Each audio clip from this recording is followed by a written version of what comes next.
He gave a whole scenario. Jesus said one of the factors would be fear, fear of the impending annihilation. And that's what Greek scholars tell us the powers of heaven shall be shaken means. We will be fearing. There will be wars and rumors of wars, he said. And in this century, which was called the Christian century, there's a magazine called the Christian Century that was started in 1900 because they predicted that this was going to be the Christian century. It looked like the whole world was becoming good and filled with love at the beginning of this century. And there was tremendous optimism in Europe and America and all over the world. And in this century, what's happened? We've fought the bloodiest wars, and more people have been killed in wars in this century than all the other centuries put together in the past 1,000 years. What happened? Human nature was not put into the equation. God's answer to the real deep problems of our lives was not taken into account. Wars and rumors of wars. Then he said there will be signs in the sky. Signs seeing the militarization of outer space involving American and Soviet killer satellites equipped with laser weapons, nuclear bombs and neutron bombs that can descend from the skies anywhere in the world. All of these things taking place. Signs in the sky. We talk about SDI and all the other things. Has to do with signs in the sky. We're now told that many nations have on the verge of getting the atomic bomb. And suppose some little nation gets its back to the wall and starts throwing bombs. And that could start a chain reaction. There are so many things that I've heard at some of these conferences as scenarios coming from scientists and some of our top educators. Jesus said another sign would be disease and famine and hunger and suffering on a scale unprecedented in the history of the world.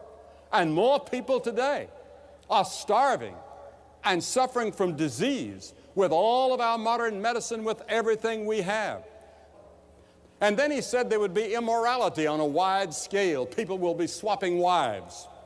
And as in the days of Noah, so shall it also be in the days of the coming of the Son of Man.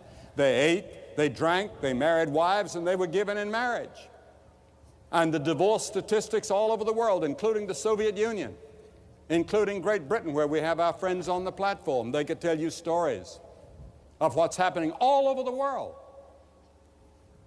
And in 2 Timothy 3, 1 and 5, I was sitting on a plane one day, and sitting beside me was a man that I met, and he was a very well-known sociology professor from one of our great universities.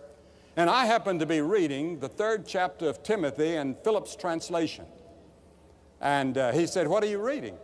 I said, "Well, I'm reading a part of the Bible." He said, "Do you mind if I read and see it?" He said, "I've never really read much in the Bible." So I let him read this passage. "But you must realize that in the last days, the times will be full of danger. Men will become utterly self-centered and greedy for money, full of big words. They will be proud and abusive without any regard for their parents.